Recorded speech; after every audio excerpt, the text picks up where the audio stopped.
welcome to Ahead of the Curve. This is your host, Jonathan Gelner, and this episode is powered by Stick and Ball TV, the baseball and softball streaming platform. If you haven't checked it out already, go to stickandball.tv, and there are hundreds of videos and so much great content waiting just for you. And the cool part? It's all updated weekly.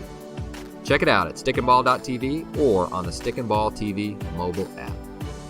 Also, if you want to help support the podcast, there's two ways to do so. One would be leaving a rating and review wherever you listen. And if you haven't already, it would mean the world to me if you did. And two, if this podcast is helpful to you at all, post it on social media, share it with your friends, and tag us. I'm so grateful to have this platform and to be able to share it with all of you, and I'd love to be able to bring more people into our community. So today, what can we learn from a ship captain that got his ship stranded in the ice 80 miles off the coast of Antarctica? Find out next. Here's Leadership Lessons from Ernest Shackleton. So the year is 1914. Winston Churchill grants an exploration of Antarctica to Ernest Shackleton to walk across the continent. The day before, Ernest and his team on the Endurance pull into the coast, which is 80 miles away. Cold wind and freezing temperatures cause the Endurance to get stuck in the ice overnight. Shackleton is still hopeful that if they wait until the ice melts in the spring, they'll be able to continue the journey. After all, they have a year's worth of rations. After months trapped in the ice, the pressure from the shifting ice causes the ship to take on water, and they have to abandon the vessel. The men must now camp on the ice, and this is where we start to see the mission start to pivot.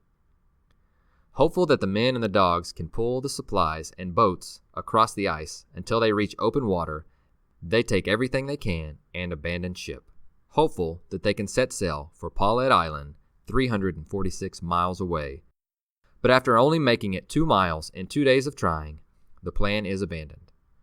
The men will have to remain camped on a barren sheet of ice, where they must be careful that the ice doesn't crack and they fall in, or that killer whales don't rise to the surface and tip them into the water. And at one point, the coast of Antarctica comes within sight, but the way is blocked by ice, and Shackleton is forced again to pivot away from his goal. After almost 6 months of living on the ice, it finally melts sufficiently for the boats to be launched, and they set sail for Elephant Island, which is only 30 miles away. After an arduous day of sailing, Shackleton feels hopeful that they're almost there, but when their position is checked, they now find that they're 60 miles from their destination and that the current carried them off course. They finally get to the island, and this was a, quote, inhospitable place, devoid of any vegetation and covered with glaciers.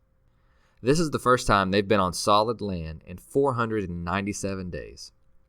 But Shackleton soon realizes that there's not enough food on the island to last long, and he must break the news to the men to get back in the boat to sail another 800 miles to the whaling stations on the island of South Georgia.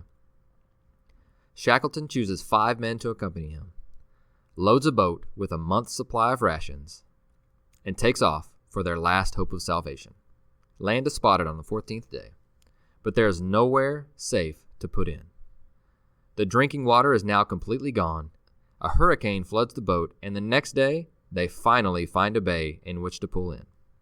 Is the story over yet? Absolutely not.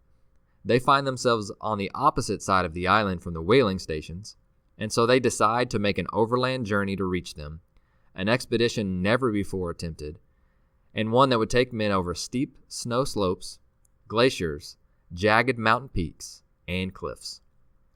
Bad weather keeps the men from starting the march for 10 days, and for 36 sleepless hours, the men march in search of whaling stations, stopping only for meals.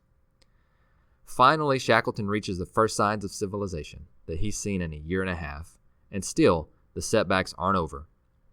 Remember, this is during World War I, so he makes 3 attempts to retrieve a boat, but it takes a 4th ship and 4 months until Shackleton makes it back to Elephant Island because there was no boats available in wartime England. He finally gets into the boat, heads back to the island, and what does he see? all 22 men that he had left behind alive, waving from the beach. And after almost 2 years of being stranded, Shackleton's crew made it back safely on August 30th, 1916, and not one member of the original crew died. Wow. So what can this tell us about leadership? Well, this book is packed with examples, but I've got 4 main ideas for you. Number 1, Shackleton embodies servant leadership. He had to have the trust of his men, right? This is what one of them said. Shackleton's first thought was for his men under him. He didn't care if he was without a shirt on his back as long as the men he was leading had sufficient clothing. And it was by rule that any deprivation should be felt by himself before anything else. Let me give you a few examples. On the way to South Georgia, he was assured that the men got regular meals and drinks of hot milk and tea every 4 hours. The routine gave the men stability and something to look forward to. More on this later. Here's another example. When they sailed to Elephant Island, the expedition's photographer, Frank Hurley, lost his mittens, so Shackleton gave him his own. And when Hurley protested, Shackleton threatened to throw him overboard, and so Hurley finally accepted the mittens. Shackleton's fingers then developed frostbite. One more.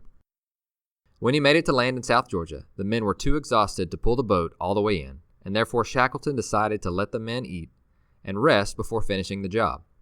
But the boat had to be watched to make sure it didn't float away. And Shackleton took the first watch, let the men sleep, and then he took the second watch as well. When the men marched over the island, Shackleton was in thin leather boots because he had given away his warm, specifically made expedition boots to another man. For our example, if our players are taken care of and feel valued, that's what matters more than anything. Point number 2. Shackleton's ability to pivot. Shackleton was already disappointed when he wasn't the first to discover Antarctica, which happened in 1911. But he wanted to be the first to cross the entire continent. So, as soon as the ship was frozen, Shackleton figured out that the goal was no longer to walk across the continent of Antarctica. The new goal was to survive. And one thing that Shackleton did really well was pivot. It's really hard for people to do this. It's known as the sunk cost fallacy. When we make an initial investment, and regardless of circumstances, we continue to hold on to that hope that we can recover them.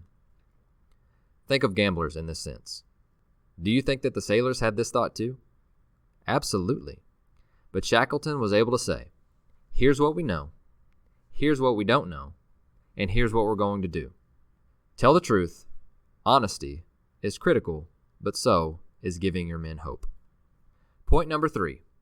Everyone played a role, and that role mattered. So one thing that kept standing out to me was his attention to detail and feel with his men's daily routines. So to give them purpose, normal duties were continued, from collecting scientific specimens to seal hunting to the ship's routine, and it was all enforced. Meals were taken at the exact same time each day, and the men were generally well fed because, well, hangry. Shackleton knew, and we all know, that men with full stomachs are less likely to complain. So a few other examples. They had ordered days.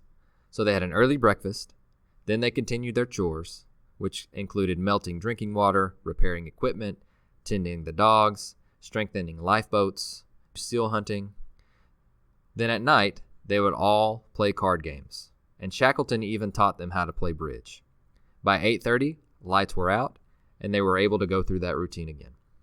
They also had new duty rosters every week, which helped break up the monotony, and they had chore groups instead of individuals to help fight isolation and that forced them to socialize. So they would do after-dinner songs, they would have party games, birthdays were celebrated, and the group even staged a full 11-on-11 football game on the ice. And my fourth and final point, emotional awareness. Imagine you're stranded thousands of miles in sub-zero temperatures, sleeping in tents on ice, and all you can see is white. Conflicts happen in all groups, especially those facing the extreme circumstances experienced by Shackleton's team, but he was a master at conflict management. One example I loved. Shackleton recognized which members were most likely to cause dissent and gossip, and he put them in his own tent. He mentioned the photographer they hired being very self-assured, so Shackleton himself made sure that each day he felt needed and wanted as a way to not cause tension within the group. Also, to avoid any development of cliques, he insisted that the men did not spend any longer than a week sharing the tent with the same men. Another example was when Shackleton left for Georgia Island. He left 22 men behind and instructed them that he would return and to not leave. Again, another preventative measure. He took the potential troublemakers with him. Remember, this was an 800-mile journey in a small boat. Talk about keeping your friends close, but your enemies closer. I hope you like this look at the Shackleton leadership. Most of the info came from the book Endurance by Alfred Lansing, and this is actually the second book that I've read on him this year. I also highly recommend Leadership in Crisis by Nancy Cohen if you want to dig in deep. Let me know what you think at JGellner7 on Twitter, and have a great week.